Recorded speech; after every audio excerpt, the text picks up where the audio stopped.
जय संविधान। मैं प्रेम प्रकाश, आप देख रहे हैं न्याय तक।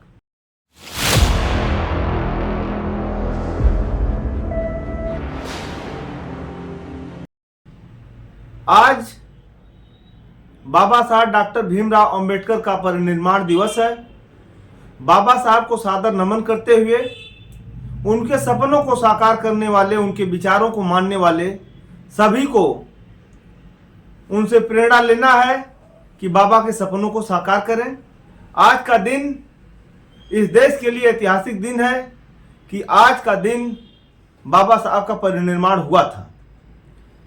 आज का दिन एक और मामले में ऐतिहासिक हो गया, जिसे हम लोग काला दिवस के रूप में जानते हैं कि 6 दिसंबर 1992 में इस देश के मनुवादी ताकतों ने बाबरी मस्जिद का विध्वंस किया।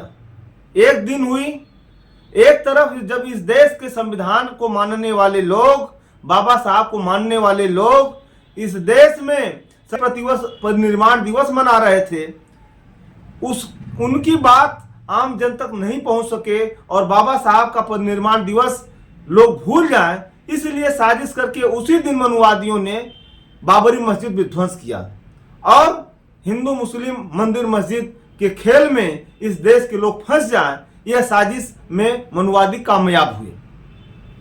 तो आप देखेंगे कि किस तरीके से सिलसिलेवार यह मंदिर मस्जिद प्रकरण इस देश में अपनी पकड़ बनाया और उसका क्या सिलसिला रहा।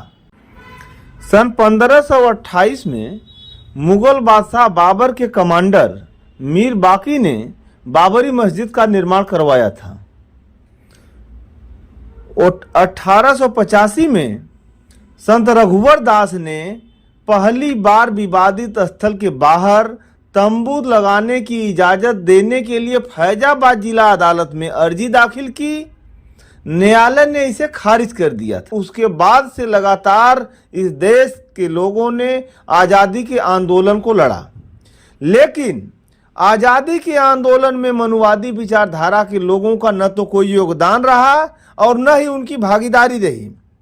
जब देश 15 अगस्त 1947 को आज़ाद हुआ और देश में संविधान लागू करने और संविधान बनने की प्रक्रिया चल रही थी, तो देश के पूर्ण आज़ादी से ठीक पहले 1949 में बाबरी मस्जिद के मध्य गुंबद के ठीक नीचे रामलला की मूर्तियां रख दी गई।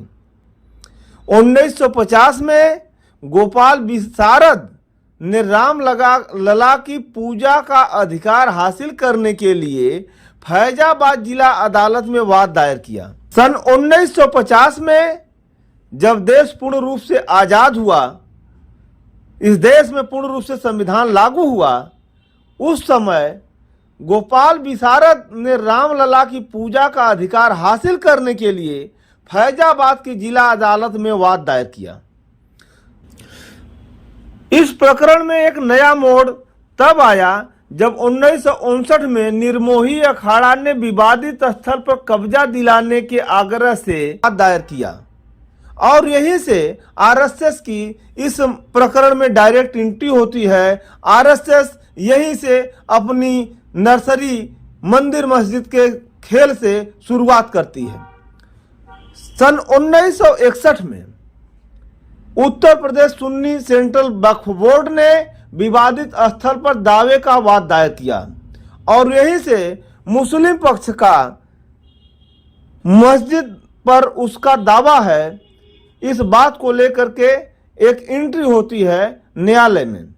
तो 1959 में जब आरएसएस और उसकी सोच की विचारधारा ने इस देश को हिंदू मुस्लिम और मंदिर मस्जिद में बांटने की साजिश की शुरुआत किया, तो ये राजनीतिक तौर पे हिंदू मुस्लिम की राजनीति की एक भूमिका तय हो रही थी। तो जब ये राजनीतिक भूमिका तय हुई तो उसी समय 1961 में उत्तर प्रदेश सुन्नी सेंट्रल वक्फ बोर्ड ने विवादित स्थल पर दावे का वाद दायर किया। मुस्लिम पक्ष ने भी सेंट्रल वक्फ बोर्ड के माध्यम से दावा दाखिल करके एक हिंदू बनाम मुस्लिम की दिशा में एक कदम आगे बढ़ने का काम किया। 1 फरवरी 1986 में स्थानीय अदालत ने सरकार को हिंदू श्रद्धालुओं के लिए विवादित स्थल खोलने का आदेश दिया। 14 अगस्त 1989 को इलाहाबाद उच्च न्यायालय ने विवादित स्थल पर यथास्थिति बनाए रखने का आदेश दिया और इस आदेश के बाद कई बदलाव एक साथ शुरू हुए। जब इस देश में मंडल कमीशन की रिपोर्टों को लागू करने के लिए जो आंदोलन चल रहा था, वो आंदोलन इतना व्यापक हो गया, इतना बड़ा हो गया कि इस देश के मनुवादियों की चूल्हें हिलने लगी और उसका प्रभाव ये हुआ कि इस देश का मनुवादी ढांचा लगा कि ध्वस्त हो जाएगा और उनके पास कोई चारा नहीं दिख रहा था। तो इसी सिलसिले में, इसी प्रकरण में इस देश को हिंदू मुस्लिम किया जाए, मंदिर मस्जिद किया जाए।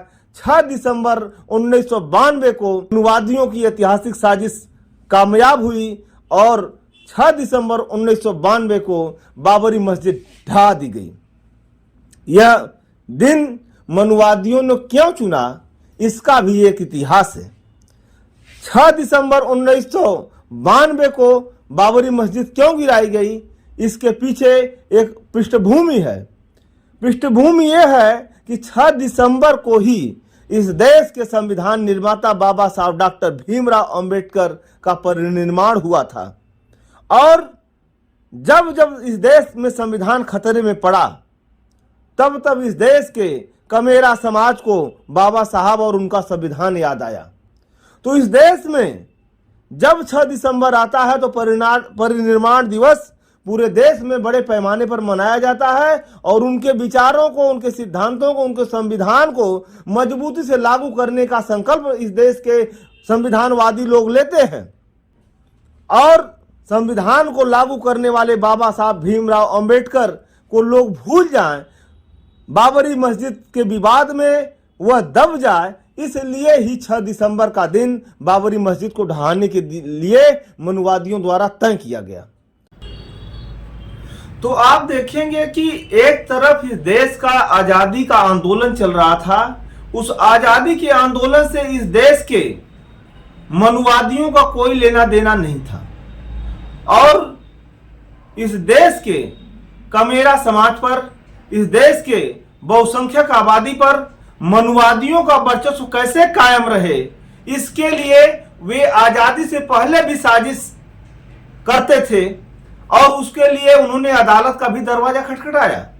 और जब देश आजादी के जश्न में डूबा था और यह देश में संविधान लागू हो, और संविधान कैसे लागू हो कि इस देश के आम आवाम को उसका फायदा मिले, उस दौर में 1949 में इस देश के मनुवादियों ने उस बाबरी मस्जिद पर अपना कब्जा हो, इसके लिए उसके मध्य गुंबद के नीचे ले जाकर के मूर्तियां रख दिया। तो आपने देखा कि 134 साल पुराने विवाद में 9 नवंबर 2019 को सुप्रीम कोर्ट ने अपना ऐतिहासिक फैसला सुनाया कि 2.77 एकड़ जमीन जो मुस्लिमों की थी, जो मस्जिद पक्ष की थी, उसको हिंदू पक्ष को दे दिया जाए। न्यायाधीशों ने कहा, सर्वसम्मत से कहा कि इस मामले से मुस्लिम पक्ष के साथ अन्याय हुआ है, लेकिन जो जस्टिस रंजन गोगोई हैं, जो जस्टिस चंद्रचूड़ हैं, अरविंद बोबड़े हैं, अशोक भूषण और अब्दुल नजीर हैं, इन लोगों को कुछ बनना था। इस निर्णय को देने के बाद इनकी कुछ लालसा थी, सरकार से इनको कहीं बिकना था, इसलिए इन्होंने देश के संविधान के बजाय इन्होंने भावना और कल्पना के आधार पर ऑर्डर दिया। इस ऑर्डर में उन्होंने कहा कि 2.77 एकड़ जमीन हिंदू पक्ष को दे दिया जाए और मस्जिद पक्षकार को 5 एकड़ जमीन सरकार कहीं अन्यत्र दे। तो इस निर्णय में आप देखेंगे कि अगर मस्जिद मुसलमानों की नहीं थी तो उसको अलग से आप जमीन देने की क्यों बात कहे। तो कुल मिलाकर के इस निर्णय ने इस देश के लोकतांत्रिक ढांचा पर, इस देश के संविधान पर, इस देश के सर्वोच्च न्यायपालिका पर एक बार सवाल खड़ा किया और उनकी भावना से दिए गए निर्णय पर इस देश के लोगों को यह पता चल गया कि यह देश भावना से चल रहा है, संविधान से नहीं चल रहा है। और आप देखेंगे कि इसमें जो 5 माननीय न्यायाधीश गण थे, उन्होंने इस निर्णय को सुनाने के बाद क्या पाया, तो जस्टिस रंजन गोगोई इस निर्णय को सुनाने के बाद राज्यसभा के सदस्य चुने जाते हैं।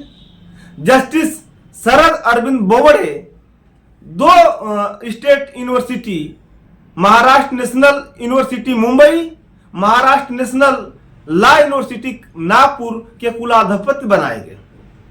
जस्टिस अशोक भूषण सीजीआई से 4 जुलाई 2021 को रिटायर होने के बाद राष्ट्रीय कंपनी कानून अपीलीन अधिकरण के अध्यक्ष यानी NCLAT के अध्यक्ष बनाए गए। जस्टिस अब्दुल नजीर ऐसे व्यक्ति थे कि 4 जनवरी 2023 को रिटायर्ड होते हैं और रिटायरमेंट के मात्र कुछ दिनों बाद 12 जनवरी 2023 को आंध्र प्रदेश के राज्यपाल बना दिए जाते हैं। तो इस प्रकार से आपने देखा कि जो और इसमें जो सबसे बड़े भूमिका निभाया, उन्होंने कहा कि हमको भगवान राम सपने में आए थे और हमने आर्डर में उनको याद किया। वर्तमान प्रकरण में आज का दिन बाबा साहब भीमराव अंबेडकर का परिनिर्वाण दिवस है। उसको याद करते हुए हम उनके सपनों को साकार करें, हम उनके 22 प्रतिज्ञाओं को याद करें और इस देश में संविधान और इस देश में लोकतंत्र बहाल हो। इस देश के कमेरा समाज को उसके हिस्सा के अनुपात में उसकी भागीदारी सुनिश्चित हो, उसको आरक्षण, रोजगार, उसका हक सम्मान मिले। इस देश के लिए, इस देश के कमेरा समाज के लोगों को, इस देश में संविधान और लोकतंत्र में विश्वास करने वाले लोगों को इसके लिए काम करना चाहिए और बाबा साहब को याद करके उनके सपनों को मंजिल तक पहुंचाना चाहिए। आप सभी को बहुत बहुत धन्यवाद।